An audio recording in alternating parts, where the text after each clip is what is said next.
Okay, let's start with Ollama. Ollama is an open source framework designed to let users run large language models locally on their own machines. I install mine from a Docker container, and from the Docker container, you can install a variety of models. Not all models are equal. So if you went to something like Gemma 3 on 270, which is one of the 270 million parameters, even though it's tiny, absolutely a tiny, there we go, 292 meg, it'll only ever handle text. And when I say text image here, that doesn't mean they'll create images. Only a few models create images. There are a few out there that can run with Ollama. I haven't tried them yet. There is one I want to try that should be okay for my GPU, but you will need decent enough hardware for a GPU to actually be able to run some of the models, especially image models. And the more parameters you have, the harder your GPU will work to actually even do chat.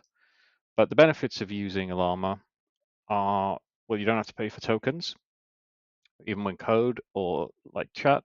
They're not as good as the premium models, but some are pretty good and allow agent-like behavior.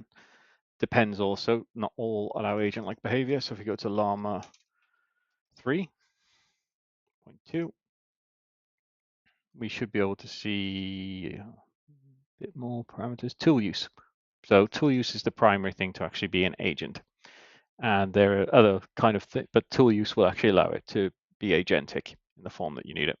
Prompt rewriting, summarization, not all have those instructions, and it's worth checking model cards as well. I haven't looked at that's vision tuned reasoning. There is another one on here, but I'm going to avoid this one for now. So let's bring up my VS Code. So docker ps docker exec /it Ollama and bash. Oop, did that one wrong. That's cool though. So docker, nope, sorry, Ollama list. That lists all the images all of the LLMs I've currently installed. Not many of them are large, usually a max of 3.8 gigs, but I try and keep them under 2 gigs because I only have a 6 gigabyte graphics card, which means I can't really handle a large amount running on there. Okay, so you can, as I said, hook them up to VS Code to actually create code with as well. And that's something I'm going to demonstrate now. So create a Python script that runs mathematical questions game using input.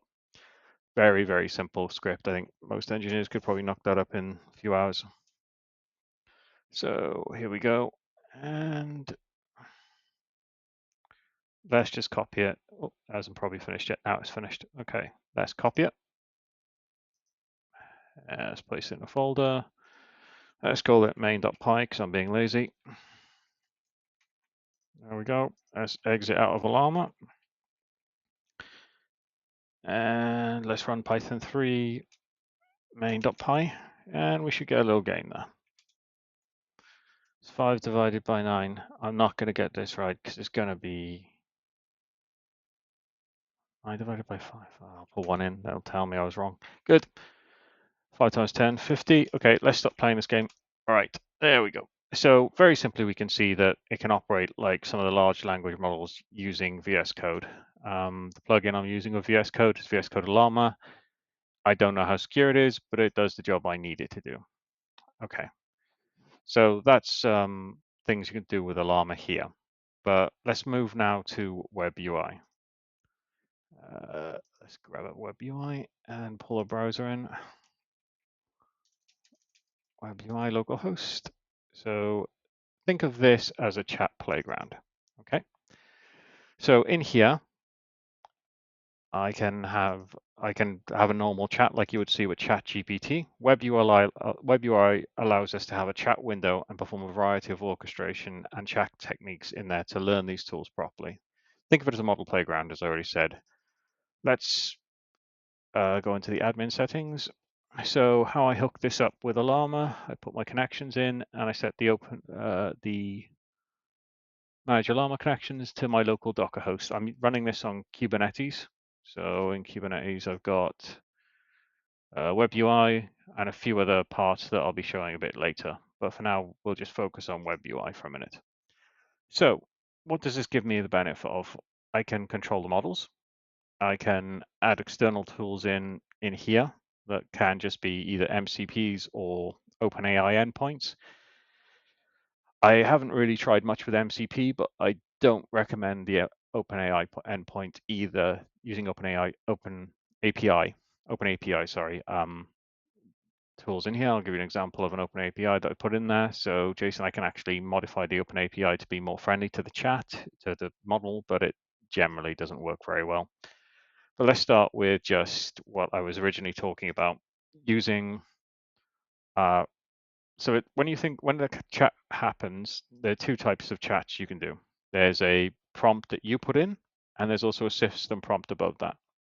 In the system prompt, I've told it that it's a Geordie barman, and he will try and sell me Duvel. He will use vocabulary terms consistently used with people with people from that area, and the core personality traits and no hallucinations, stay grounded, don't admit you're an AI. So I thought originally, I put that under granite. That's granite. Remove that. Don't want any tool chains in, so get rid of that. Tools off. So I can now chat with my barman, who I've invented. Hello there.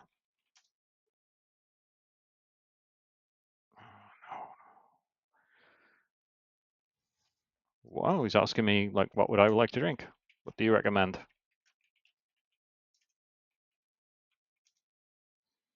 He's going to try to sell me Duvel, as he recommended.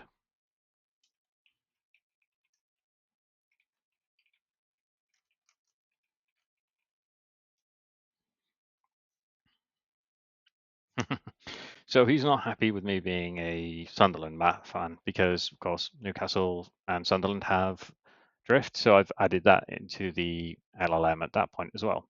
But okay, so that's handy. But what else can you do with the prompt here?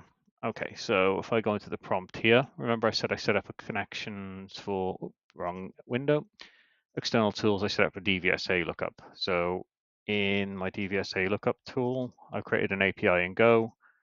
That gives me a reg lookup, an MOT lookup. So this is one of my cars I used to have, and it will come back with a full MOT history. There's also a reg lookup. This is my current car. This will also give me a history of just the top level facts of the car. So each of these are two different APIs, and they're free to use for DVSA, and you get MOT data and a lot of information from it. So that was the first part. So now, using another model that I've already changed, sorry, I should have shown you the prompt. So if we go into now models, and we go into Gemma 31B, so it's a 1 billion parameter model. I've tried to give it some logic gates, which I don't recommend doing, and running a calculation engine.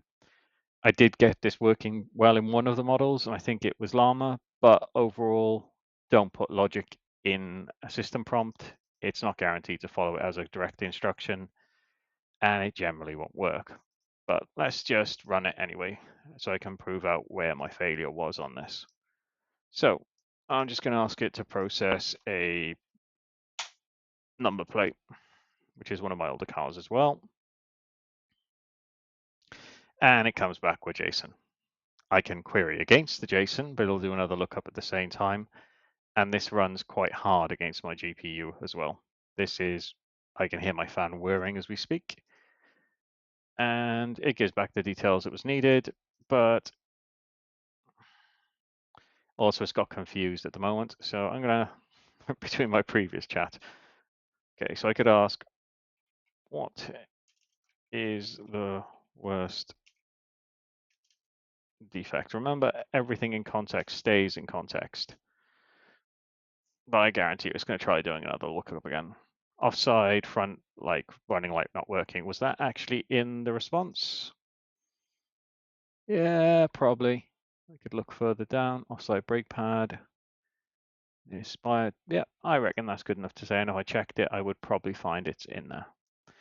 So it gave me what I needed, but this is pretty useless to a user. So at this point, I realized I had to make up another plan going forward. So this gives you an idea of how you can run models locally.